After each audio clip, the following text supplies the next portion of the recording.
Selamat pagi teman-teman, jumpa kembali di MTT Journey Inspiration of Life. Pagi ini saya mau coba kupas masalah orang fasik ya. Kadang-kadang terdengar fasik itu seperti yang serem gitu. Sebenarnya arti fasik itu, fasik ya adalah orang yang hidup belum mengenal, belum mengerti, serta belum melakukan hidup dengan perintah dan peraturan Tuhan gitu. Jadi orang fasik adalah prinsipnya orang yang belum kenal dan belum mengerti firman Tuhan, sehingga orang fasik, orang tersebut tidak melakukan hidup sesuai dengan yang Tuhan perintah dan peraturkan. Orang fasik itu bukan berarti tidak bisa aktif dalam kegiatan rumah ibadah atau aktivitas sosial. Orang fasik ya aktif gitu, bahkan bisa sangat aktif dibanding orang-orang yang sudah lebih mengenal Tuhan gitu. Karena kompensasi bagi orang fasik gitu, orang yang belum mengenal Tuhan, bentuk-bentuk aktivitas di rumah ibadah atau aktivitas sosial itu adalah bentuk kompensasi, seolah-olah perbuatan di dalam hidup orang fasik ini direstui oleh Tuhan, karena mereka melakukan hal-hal yang baik gitu dari persepsi dunia gitu. Jadi aktiviti seperti itu dianggap oleh orang yang belum mengenal Tuhan itu adalah aktiviti yang baik gitu. Nah, sedangkan berulang-ulang kali saya sering katakan bahwa di dalam Tuhan itu bukan baik, di dalam Tuhan itu bicaranya benar gitu. Karena firman Tuhan adalah kebenaran. Nah, apabila kita tidak melakukan seperti yang firman perintah dan peraturkan, ya buat Tuhan itu salah gitu. Salah ya berarti itu dosa karena tidak melakukan firman Tuhan gitu. Aktiviti sosial, aktiviti tempat ibadah gitu ya, liturgi gitu, itu kan tidak sama dengan semua yang diperintahkan dan diperaturkan di dalam firman Tuhan. Banyak sekali aktiviti sosial maupun aktiviti liturgi agama itu ya cuman bicara untuk kepentingan dari sisi manusia saja gitu, hubungan antar manusia, bukan hubungan manusia dengan Tuhan, tapi lebih ke hubungan antar manusia. Berarti kalau kita ibaratkan hubungan dengan Tuhan itu seolah-olah vertikal, garisnya ke atas. Nah, kalau cerita sosial dan liturgi itu lebih banyak ke horizontal. Perlu nggak gitu hubungan horizontal? Perlu, bukan nggak perlu. Tapi kalau hubungan horizontal tanpa ada dasar hubungan vertikal, tanpa kita tahu apa yang Tuhan mau, rasanya akan sia-sia semua gitu. Karena jadi balik lagi kita jadi orang umum saja gitu, orang dunia saja pada umumnya. Kadang-kadang contoh-contoh orang fasik ya, kalau dari sisi pengusaha, karena saya pengusaha, kadang-kadang waktu memilih partner untuk bekerja sama, untuk mitra kerjasama itu kadang-kadang tanpa pertimbangan apa-apa gitu ya. Yang penting sudah bisa saling menguntungkan secara duniawi, ya sudah gitu, tanpa mempertimbangkan akhlak mitra kita ini bagaimana, hidup mitra kita ini bagaimana, apa udah benar, karena dua-duanya belum mengenal kebenaran gitu. Jadi sasaran target kebenaran itu adalah sukses duniawi. Dua-duanya akan mencari, mitranya maupun orang fasiknya akan mencari sasaran berhasil itu apabila sasaran target duniawinya tercapai gitu. Bukan seperti yang Tuhan mau gitu.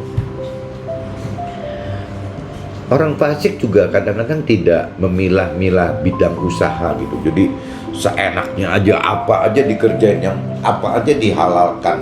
Yang penting bisa menghasilkan uang, bisa menghasilkan profit gitu.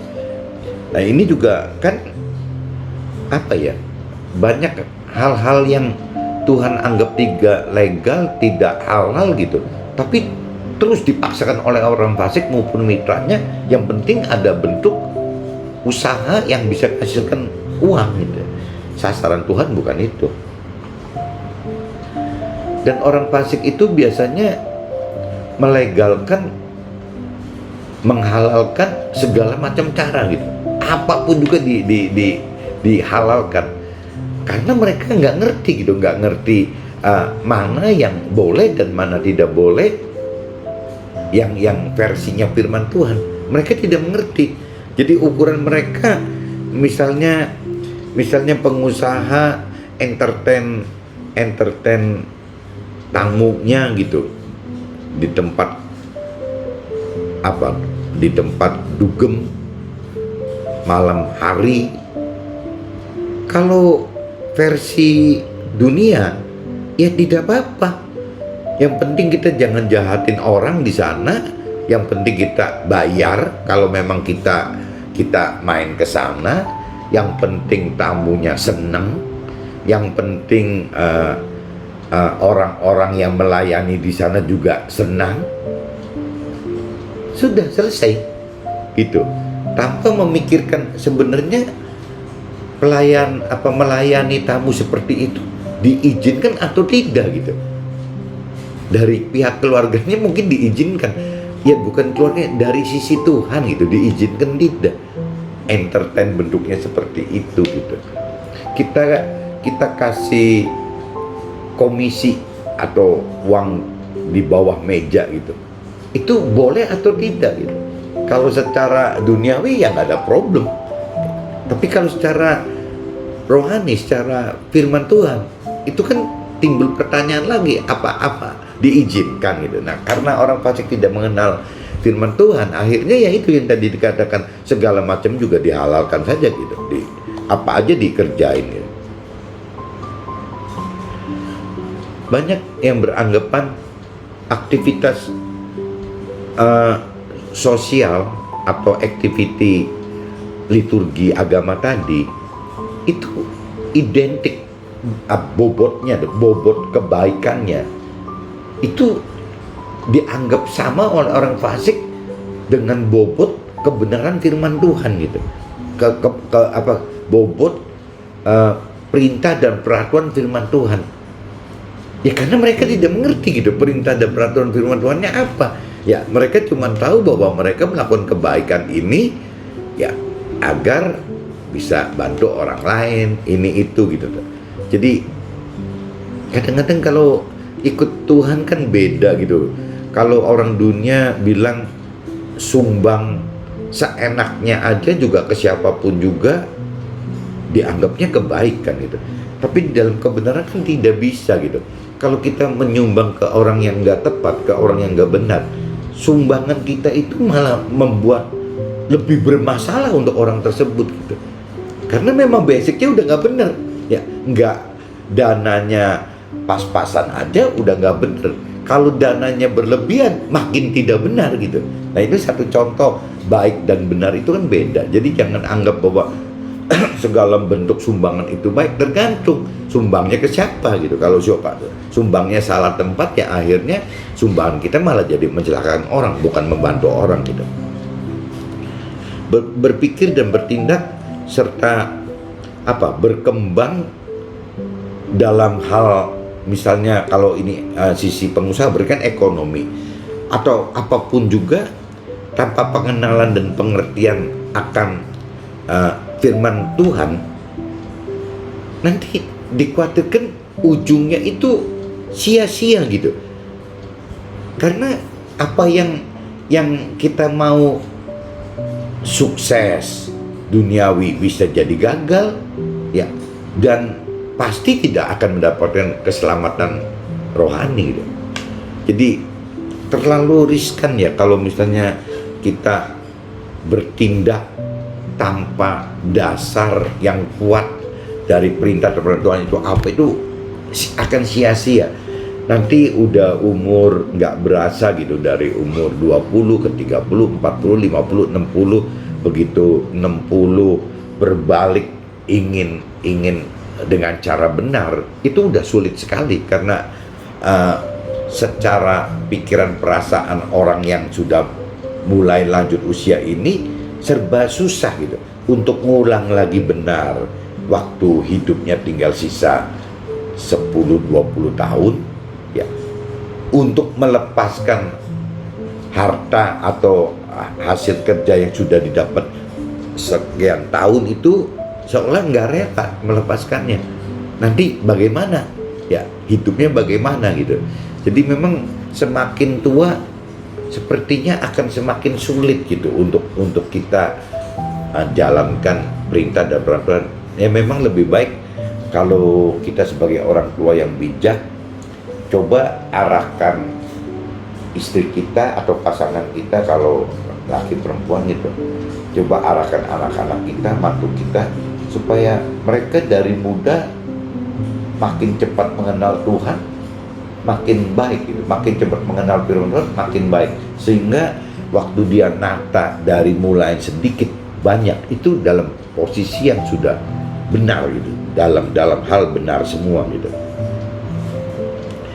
Dan apakah tidak lebih benar jika kita percaya Tuhan dan andalkan Tuhan, kita harus mulai segala sesuatu dengan apa yang perintah dan peraturan firman-Nya gitu.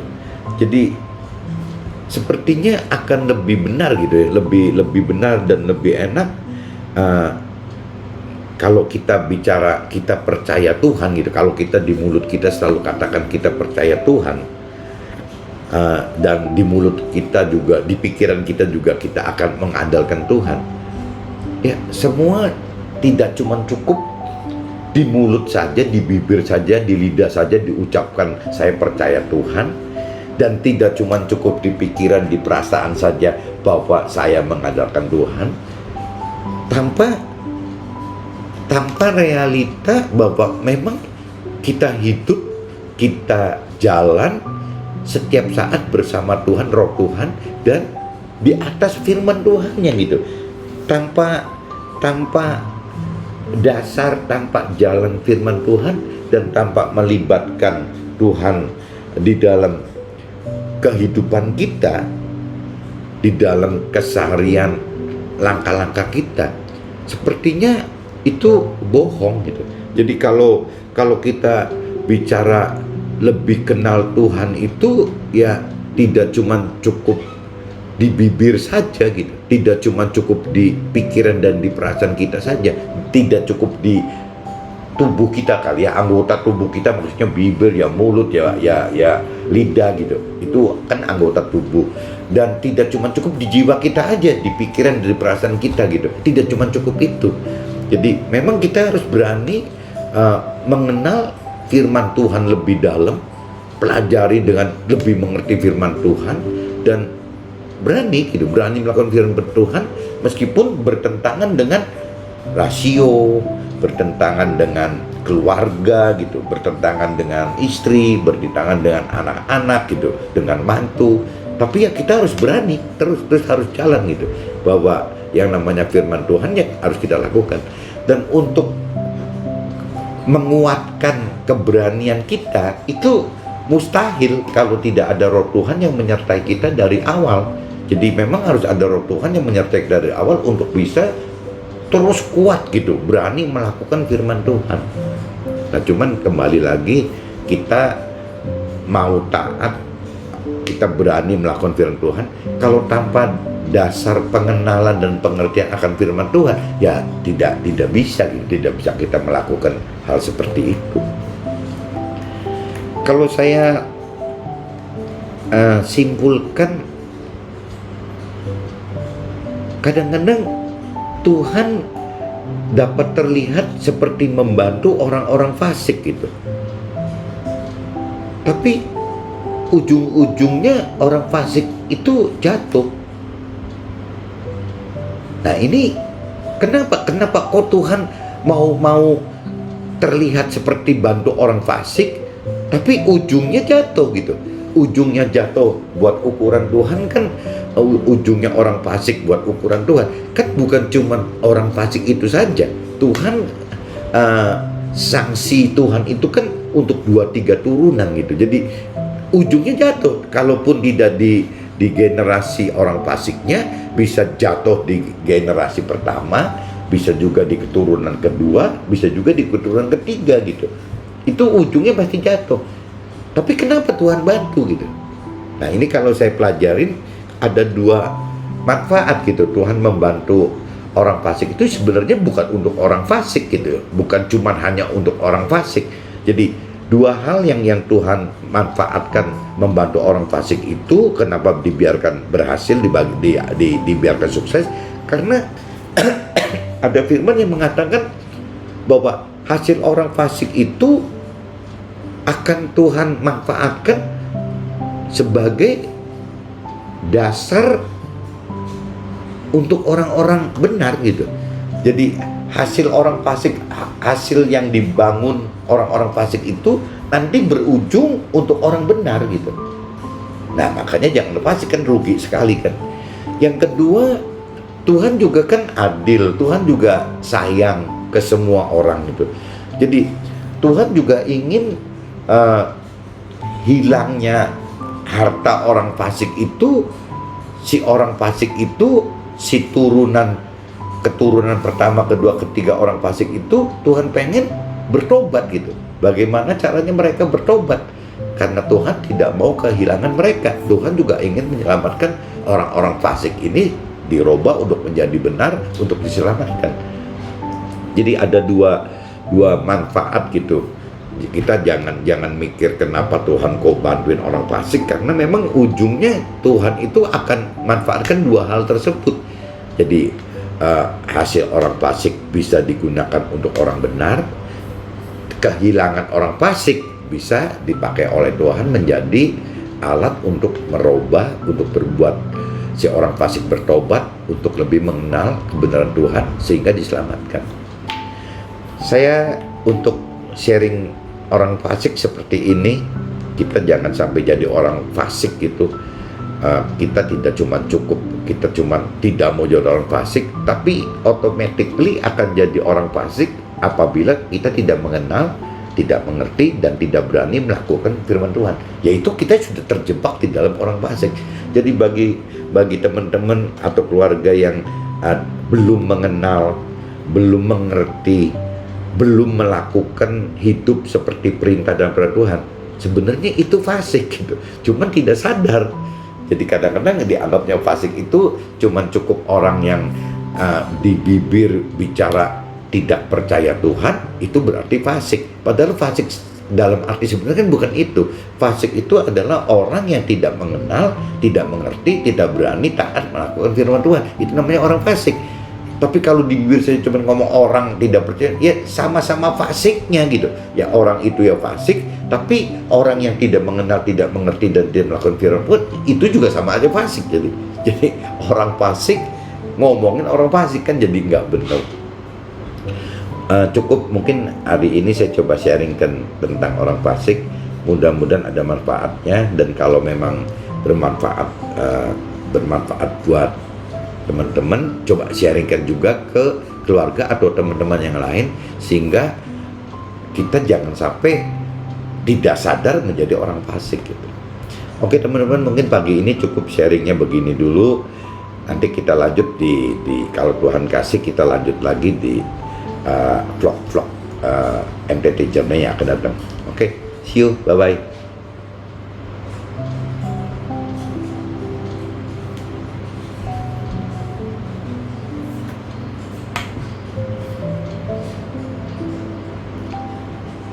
One minute to better life. Tuhan dapat terlihat seperti membantu orang-orang fasik, tapi berujung kejatuhan orang fasik itu sendiri. Ada 2 manfaat yang Tuhan maksud dengan membiarkan orang fasik bisa berhasil. Itu 1, hasil orang fasik itu akan digunakan Tuhan untuk orang benar. Kedua, jika harta orang fasik lenyap, maka Tuhan harapkan orang fasik itu bisa bertobat untuk mencari Tuhan, untuk mengenal Tuhan, untuk merenungi firman Tuhan, untuk dapat pengertian firman Tuhan, dan juga untuk berani taat melakukan firman Tuhan.